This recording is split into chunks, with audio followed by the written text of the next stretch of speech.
reference to essentially the time frame as to, unfortunately, when everything started transpiring here in the city within the past week, when the incidents, most of the shootings, I should say, started transpiring, shooting and or homicide.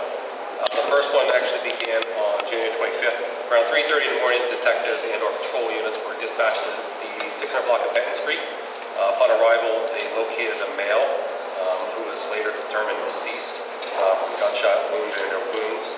He was transported, actually he was transported directly from the scene to the coroner's office. He was already deceased at the time of their arrival.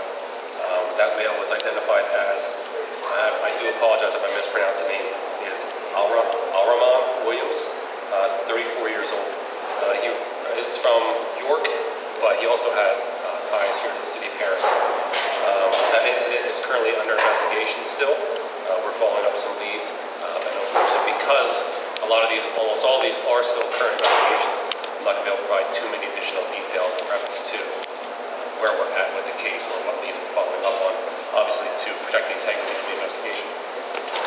The next one that transpired was the 25th at 8:40 in the afternoon or the evening. Officers responded to the 1200 block of Boiler Road or Boiler Street in reference to a fire alarm or fire call. A fire had responded there in reference to smoke detectors and or carbon monoxide detectors that were going off. They did locate a fire scene. Within that fire scene, they did locate a deceased individual. Patrol was dispatched. Detectives were later dispatched and responded. And that victim was identified as Tanya Dorsey, also of Harrisburg, 28 years of age. That investigation is ongoing. At first, it was determined a suspicious death investigation because we didn't know exactly why the death occurred, or we didn't know the exact what had really transpired in the incident. I originally labeled it as suspicious death on our crime watch monitor.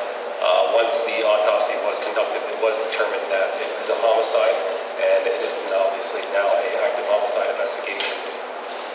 The next incident that occurred was January 28th at 4:54 in the afternoon, Wednesday afternoon, the 500 block of Curtin Street, The victim was Jason Hill Jr. He is deceased. He's 22 years of age, and he is also from the Harrisburg area. Officers responded to 500 block of Curtin Street for a reported traffic accident. Upon arrival, they located Jason Hill, who appeared to have suffered gunshot wounds, and he was transported to hospital for treatment, where he was later pronounced deceased. That investigation is, again, obviously still active and ongoing. And then yesterday, we had two different shootings. Yesterday morning at 10:19 in the morning, 12 block of Kittatinny Street. We had a 21-year-old victim from the Harrisburg area. He was shot and transported to hospital for treatment. That investigation is ongoing. We have actually uncovered some additional details about that. Detectives are following up with it right now as we speak. And then yesterday afternoon, around 1:30 in the afternoon, again another shooting, fairly close proximity, 13th and Shrub Streets, fairly close proximity to the original, the first shooting yesterday. A 17-year-old individual was shot. He was transported to the hospital, and he is also suspected to survive. Those shootings yesterday, both the victims are expected to survive. They're both active investigations. At this point in time, it would be probably a little premature to indicate whether they're connected or not. Obviously, that's something we're looking into, but we can't confirm that at this point in time. I'm not going to speculate on whether they are or not. And then last night, we have another shooting, 2000 block of North Penn Street.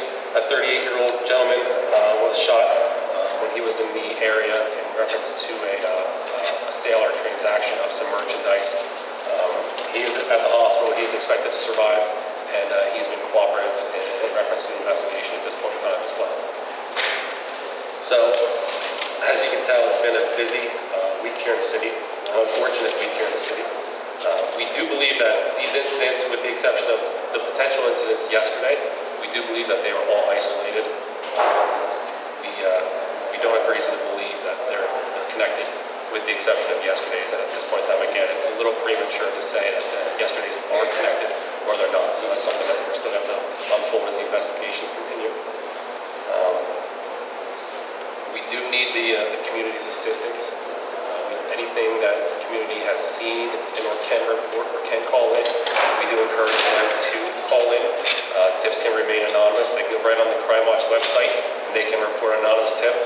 They don't have to provide us any of their information, but anything that they see or anything that they hear of, we encourage them to contact the police and let us know.